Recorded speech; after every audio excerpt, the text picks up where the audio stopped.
अस्सलाम वालेकुम my dear students, this is sir Saad your maths teacher. Students, chapter number 3 continue है हमारा algebraic expression and formulas का, और एक्सरसाइज 3.3 चल रही थी और उसी के क्वेश्चंस को इस वीडियो लेक्चर से कंटिन्यू करेंगे। तो इस दफा एक्सरसाइज 3.3 का हम क्वेश्चन सॉल्व करेंगे, question number 5, question number 1 part 5। अच्छा, अब इसमें हमें सिंप्लीफाई करना है। हम सिंप्लीफाई के क्वेश्चंस कर रहे थे लास्ट वीडियो लेक्चर में, आपने देखा था कि क्वेश्चन को हमने उसकी सिंपलेस्ट फॉर्म तक उसको सिंप्लीफाई किया था। अब इस क्वेश्चन को भी हम सिंप्लीफाई करेंगे, पर यहां पर बहुत सारे ऑपरेशंस एक साथ इस्तेमाल हो रहे हैं। जैसे कि आप देख रहे हो कि न्यूमरेटर में क्यूब रूट का इस्तेमाल हो रहा है, डिनोमिनेटर में स्क्वायर रूट का इस्तेमाल हो रहा है, साथ साथ ये डिवाइड भी हो रहे हैं, मल्टीप्लाई भी हो रहे हैं और इंटरनल पावर्स भी लगी हुई है। इसका मतलब बहुत सारे ऑपरेशंस एक साथ इस्तेमाल हो रहे हैं। वन बाय वन इनको डील करेंगे, गौर से समझिएगा। सबसे पहला जो ऑपरेशन ये होगा हमारे पास कि सबसे पहले हम क्वेश्चन को कॉपी करते हैं एक दफा।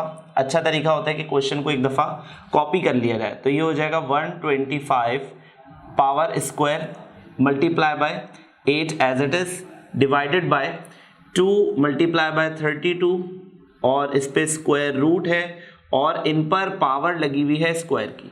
अब बहुत इंपॉर्टेंट चीज समझिएगा, वी नो दैट कि स्क्वायर से स्क्वायर रूट कैंसिल होता है। इसमें कुछ नया नहीं है, ये स्टेप बहुत पुराना है कि स्क्वायर से स्क्वायर रूट कैंसिल हो जाता है। तो जो डिनोमिनेटर में स्क्वायर था और जो स्क्वायर रूट था, मैंने उसे क्या कर दिया, कैंसिल कर दिया। ओके, नेक्स्ट इज यहां पर क्यूब लगा हुआ है। जब ये क्यूब रूट हटेगा तो इस पर भी 1/3 पावर आ जाएगी, इस पे भी 1/3 पावर आ जाएगी।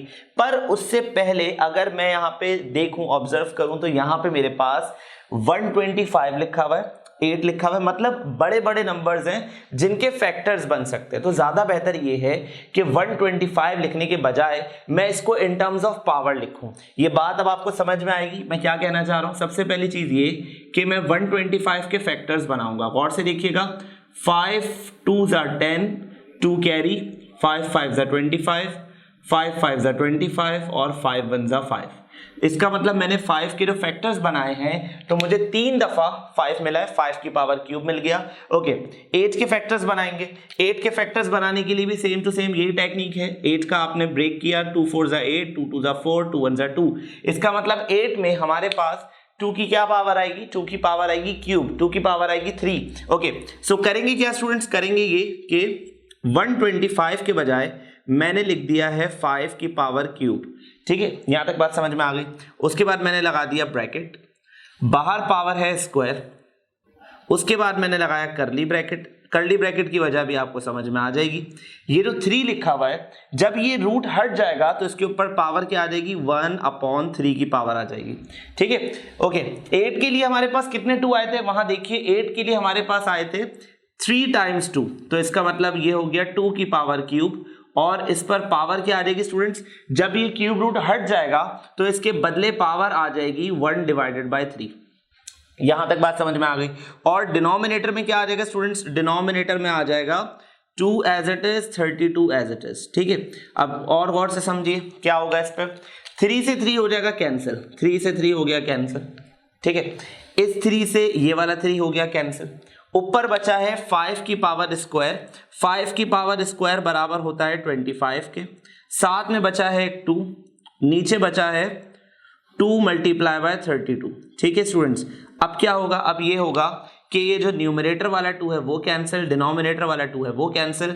तो आपके पास जो फाइनल आंसर आ गया सिंप्लीफाई करने के बाद, वो आ गया है 25 डिवाइडेड बाय 32, 25/32। इससे आगे मैं फर्दर इसे सिंप्लीफाई नहीं कर सकता। इसका मेन रीजन ये है स्टूडेंट्स, बिकॉज 25 एक ऑड नंबर है, 32 एक इवन नंबर है। इसका मतलब इसे हम मजीद डिवाइड नहीं कर सकते, मजीद सिंप्लीफाई नहीं कर सकते। तो अपने आंसर को यहां पर छोड़ देंगे और ये हो चुका है इसका फाइनल आंसर, ये हो चुका है सिंप्लीफाई। ओके, इस क्वेश्चन को सॉल्व करेंगे। इस क्वेश्चन को सॉल्व करने के लिए आप देख रहे हो कि 21 के फैक्टर्स बन सकते हैं, 28 के फैक्टर्स बन सकते हैं और 121 के भी फैक्टर्स बन सकते हैं। ओके, सो फैक्टर्स वाइज काम करेंगे। ठीक है, सो इसके फैक्टर्स बनाएंगे हम लोग। सबसे पहले बना लेते हैं 21 के। तो 21 के अगर हम फैक्टर्स बनाएं तो ये हो जाता है 3 7s are 21 और 7 1s are 7। ठीक है, अगर हम 28 के फैक्टर्स बनाने की कोशिश करें तो इसमें हो जाएगा 2 1s are 2, 2 4s are 8, 2 7 जा 14 और 7 1 जा 7, ठीक है। और 121 का तो आपको पता है, 121 का फैक्टर सिर्फ एक ही तरीके से बन सकता है, 11 11 जा 121, 11 1 जा 11, ठीक है। सो हमने तीनों एक्सप्रेशन को उनके फैक्टर्स में ब्रेक कर लिया है। तो अब क्या करोगे, अब आप ये करोगे कि 21 की एक दफा क्वेश्चन कॉपी कर देना। ये जो मैंने साइन बनाया इसका मतलब ये है कि एक दफा क्वेश्चन कॉपी करना। ओके, 121 के बजाय यहां पे लिखा जाएगा 3 into 7, ठीक है। मल्टीप्लाई का sign same to same copy होगा। 28 के जो फैक्टर्स बने हैं वो बना है 2 2 और 7। सो यहां पर मैं लिख दूंगा 2 मल्टीप्लाई बाय 2 मल्टीप्लाई बाय 7, ठीक है। इसके बाद 121 के फैक्टर्स बने हैं 11 into 11। अच्छा, स्क्वायर रूट की प्रॉपर्टीज होती है, जब भी आप दो स्क्वायर रूट को एक साथ डील कर रहे हैं तो आप उसको कंबाइन कर सकते हैं। कैसे कंबाइन कर सकते हैं, देखिएगा गौर से।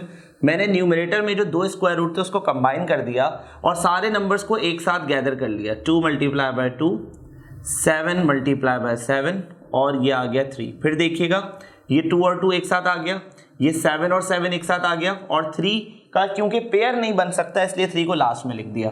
ओके, डिनोमिनेटर में क्या होगा स्टूडेंट्स, डिनोमिनेटर में मुझे 11 दो दफा नजर आ रहा है तो मैंने लिख दिया 11 की पावर स्क्वायर, 11 की पावर स्क्वायर। अब और से समझें, स्क्वायर से स्क्वायर रूट कैंसिल हो जाता है, बेसिक रूल है, स्क्वायर से स्क्वायर रूट कैंसिल हो जाता है। यहां पर ये 2 का स्क्वायर हो जाएगा, ठीक है, तो ये हो जाएगा 2 का स्क्वायर, ठीक है, ये हो जाएगा 7 का स्क्वायर, और 3 जो है वो अलग से सेपरेट रूट में आ जाएगा। क्या किया स्टूडेंट्स, मैंने नंबर्स को और उनके रेडिकल्स को अलग अलग कर लिया, ठीक है। Divide by 11 as it is.